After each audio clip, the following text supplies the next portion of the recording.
welcome. This is Enterprise Morning, reaching you from Enterprise Television from the economic capital of Nigeria, Lagos. I am Henry Igwebike. We'll be starting off today with our newspapers, and right after that will be our main conversation also for today. Please do well to be part of what we do. Have a say in what we say. You can always find us at enterprisetvnews.com. You may equally like, comment, and follow us on all our social media platforms at Enterprise TV 7. We have with us right here in our studios Emeka Madunago, journalist, public affairs analyst. Good morning to you, Emeka, and welcome. Yeah, hello, it's my pleasure. Good morning. Hello, viewer. Thank you as always. Let's start off today. Remarkably, today, the 25th day in April 2025, just like every other year in the past, is World Malaria Day. Of course, Nigeria, as a signatory to the United Nations, is supposed to celebrate it. But the question is, how well should we celebrate it when we are grossly affected by the scourge of malaria in Nigeria? And just to give you some specifics to that, Nigeria contributes to the world on malaria cases. In 2023, we have a 27% of malaria burden. And in 2024, we have a 31% of malaria deaths in Nigeria. That's a contribution to the world. Emeka, speak to us on this particular matter. Thank you very much. You see, the theme for today, tells you that that there's a need to change tactics concerning fighting malaria, and so one of the things that has been on social media today has been, what is what is the distance from your home to the nearest health facility? Some people are saying 5 minutes, 15 minutes, 1 hour, 20 minutes, and all of that. So that is a major consideration in the fight against malaria. Then the other one is about preventative, preventive medicine. We focus so much on the curative, and we do not take into cognizance the fact that we need to prevent diseases. Preventing diseases at least cuts down the cost of managing such issues significantly. And so we still have a heavy malaria burden because we have environmental issues. We are still poor in sanitation. Our cities are still, communities are largely dirty. The gutters are clogged. Many gutters are not flowing. They are not washed regularly. Then again, what is the nutrition like? What about the insecticide treated nets? Corruption has crept into the fight against malaria.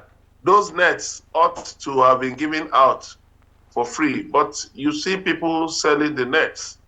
So there are a number of considerations concerning malaria, fighting malaria. You look at the cost of drugs. It's prohibitive. A lot of people cannot afford drugs today. So what do? They opt for the local concoction, we call agbo or whatever in different languages. So they opt for those local concoctions without any medical advice concerning the dosage and the efficacy. The efficacy is just basically anecdotal. That yes, our ancestors used it. I know people have been using it, and so it works. But that is adopting a one-size-fits-all pattern to solving problems, and that is quite an inefficient way of dealing with issues. So generally, we still have issues about malaria. Primary health care is still very low. You still have pregnant women dying, women dying in pregnancy because of malaria. You still have little children being affected by malaria. So there are a host of issues that Nigeria needs to really deal with very, very seriously, so that we can keep the population thriving and doing better. Thank you. Very, very true. Safe to say that Nigeria is still in the tropics. One would say wipe malaria away, but I don't think it's ever possible to have that done, knowing that we're living in the tropics. Rather, what you had said is very true. We should learn to, prevent it because it lives with us. It lives with us. The environment we find ourselves, it makes it possible for mosquitoes to adapt and to survive and all that. But of course, we just have to do what we can, especially with the government improving on the budgeting for healthcare in Nigeria. Is equally very important. But let's take a look at the Guardian newspaper. Emeka, let's speak to this particular matter. Ibas, Ibok Ete, the administrator of Rivers State, shuns a rep's invitation and rather attended the NEC meeting. I know we have talked about this off camera where you said this is looking like someone who tells somebody else to hold on to something that he owns, and the person turns around to claim the property as his. So that's basically what Ibas is doing right about now. He's there to ensure that there's peace in Rivers State, but he's beginning to behave like the governor, elected the governor of Rivers State. Don't you think so? I think some people must be deceiving him that he actually has a tenure. And I will blame the National Assembly. You see, when we have desperate politicians who can do anything for self-aggrandizement, for personal benefits rather than for the benefit of the people, then you have opportunities, looking for how to latch onto these things. How can you subvert the will of the people? How can you just brazenly subvert the will of the people? You saw how he went down in the House of Representatives through a dubious vote. You saw the Senate.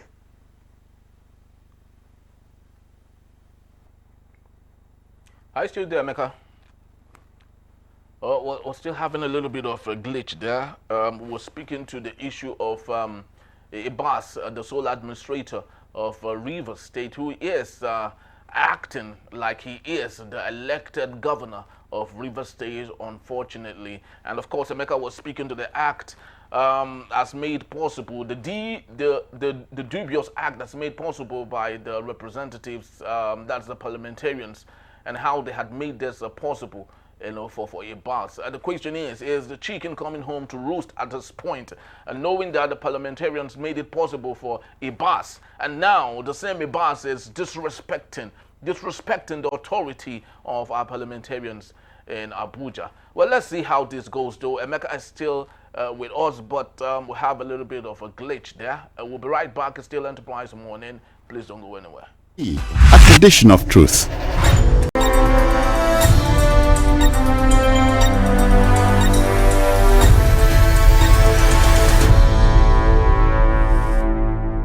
Enterprise TV, a tradition of truth.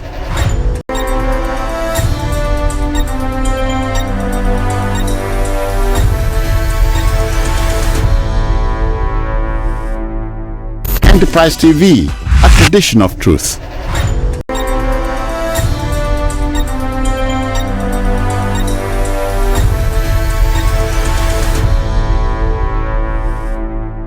Enterprise TV, a tradition of truth.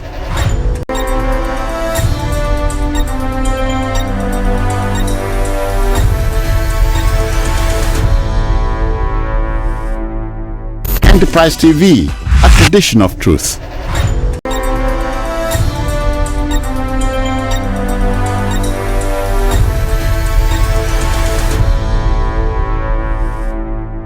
Enterprise TV, a tradition of truth.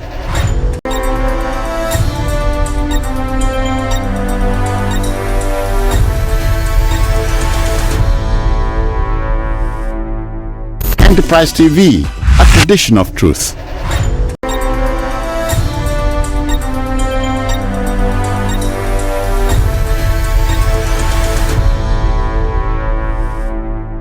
Enterprise TV, a tradition of truth.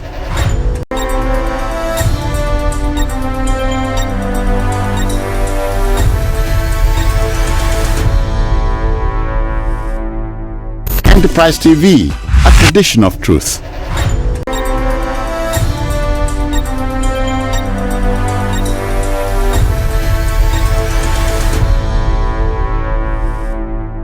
Enterprise TV, a tradition of truth. For being back, just before we had that little glitch, we were talking about the sole administrator of Rivers State, Ebasi Bokete, who is gradually making himself feel that he is the elected leader, electoral governor of Rivers State. Emeka, you were speaking to that particular issue before we had that little technical glitch. Yeah, it tells you why we should never countenance military rule. But it's sad that, you see, when we have conflicts in the democratic space, we think that the military has the solution. The military knows nothing other than just that command structure. They are not trained in the nuances of democratic governance. So banking on the military to resolve any issues is just winking in the dark. It's wishful thinking. It's like asking for the moon on a platter. They don't have that means. The military doesn't have the capability to bring about peace in a troubled situation. All they know how to do is just to fight wars.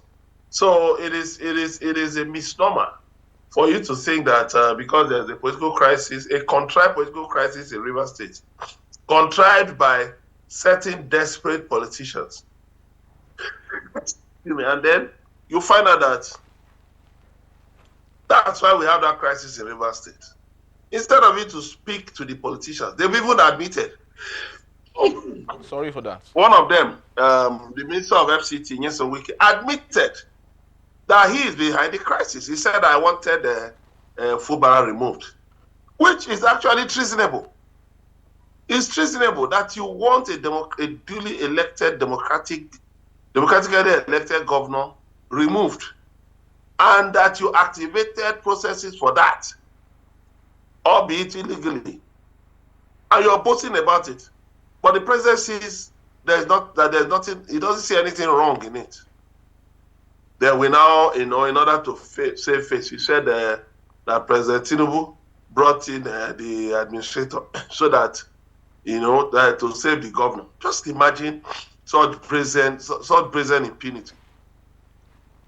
And so I would advise Ibok or Ibas or whatever, let him realize he's only there on a bad errand. He cannot bring about reconciliation in Rivers State. He lacks the mandate.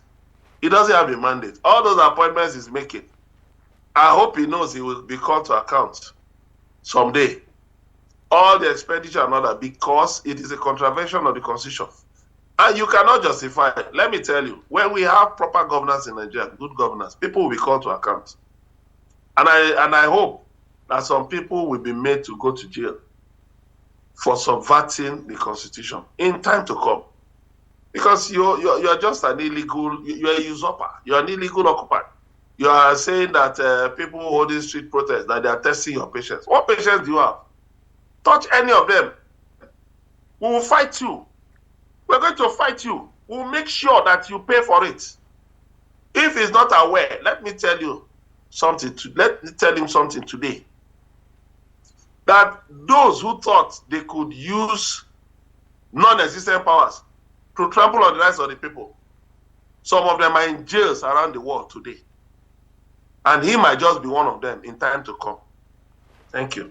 All right. Well, we hope that the sole administrator understands that he is but a placeholder and not the owner of the position. We truly hope that peace is restored in Rivers State in Nigeria, because of course it is the well, from which Nigeria, eats from. But Emeka, I'd love you to speak to this story we have still on the Guardian newspaper on the bottom strip here. Lagos is investors' delight, Sanwo-Olu says at Harvard. We have an image here of Governor Sanwo-Olu addressing students of Harvard University, where he is, of course, speaking to them on the opportunities in Lagos. And I do not know, is he saying this with respect to the fact that Lagos is autonomous from Nigeria, which is plagued by a plethora of inadequacies going by power, by security, by rules and regulations that are broken every now and then. Is someone who's saying this with such basis that Lagos is not Nigeria or is not part of Nigeria, therefore investors can come and enjoy Lagos without really going through the pain that Nigerians and other investors are facing in Nigeria? No, someone who is the governor of Lagos, and Lagos is a subnational. Is a subnational of the entity called Nigeria. And of course, when economists want to assess the certain conditions in jurisdictions, in political jurisdictions, they use different methods. For instance, there is a new study that has shown that the GDP of California is ahead of the GDP of Japan. The United States still has the largest economy in the world, followed by China. But the GDP of California, extrapolated from the United States, is higher than that of Japan. So that of Lagos State, of course, as you know, Lagos, I think, is about the sixth largest economy in Africa, or is it in West Africa? Pardon me. So Governor Sanwo-Olu is marketing the potential of the subnational over which he superintends as the state governor. So it is in order. I mean, it shows that his administration is conscious of the need to continuously market its potential and to invite foreign investors to the state. So, of course, talking to students of Harvard, which is a global and Ivy League institution, tells you that he is conscious and intentional about his audience, about making the right messaging to relevant audiences. Now, what happens? And I wish him all the best. Yeah. So what do you think happens to other state administrators, state governors, like Hope Uzodinma of Imo State? He is never thinking about this at all. It's not in his textbook at all. We have other governors, Soludo, who of course has a stint with international communities, is not thinking about this. Why do you think other governors from the north side of Nigeria are equally not thinking about going to the international community and inviting people, or even speaking well about their subnationals, like you have said? Well, it's all about priority and competence. Of course, one of the problems we have with governance in Nigeria is, crass incompetence.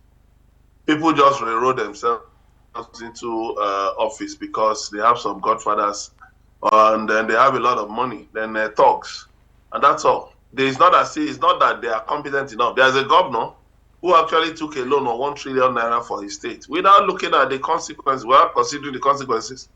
He then turned around to say, he regrets taking the loan, that the loan was too much. I mean, tell me what kind of criminal incompetence you can call that, So, Sanwo-Olu actually, Lagos is an international destination for investors around the world. And it only makes sense for him to reach out to the world, to continue, to sustain a messaging that brings results in the form of foreign investors. Some other governors are also doing such, cleaning up the environment, cleaning up their books, trying to improve the ease of doing business, which is a major problem in Nigeria, and so if they can keep at that, then of course the international community will take them seriously. There is capital everywhere. Money is available for investment, but you have to, be able to do the right things that can make investors come in. For instance, security, power supply, then your human development index. Those are measured. There should be measurable indices for foreign investors to bank on before staking their money. And these are the things that governors ought to look at. The just merely calling for foreign investors will not just bring the money coming in. No, that's why you see a lot of them resorting to borrowing, excessive borrowing, without any. I still there, Mecca.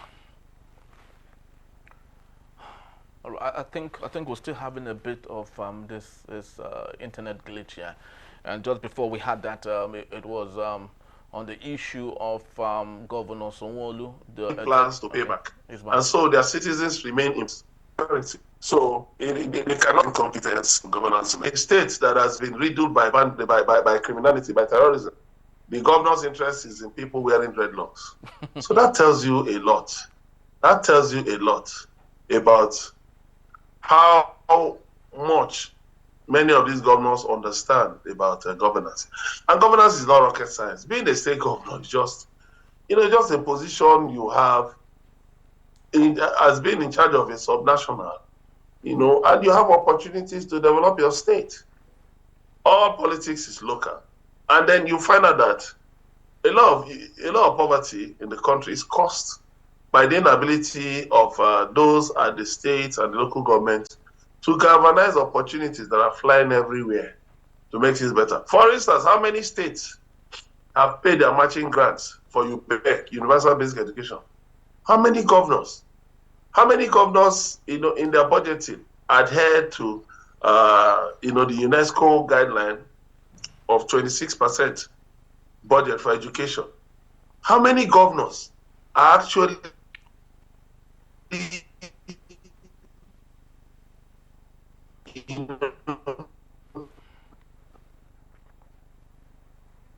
all right?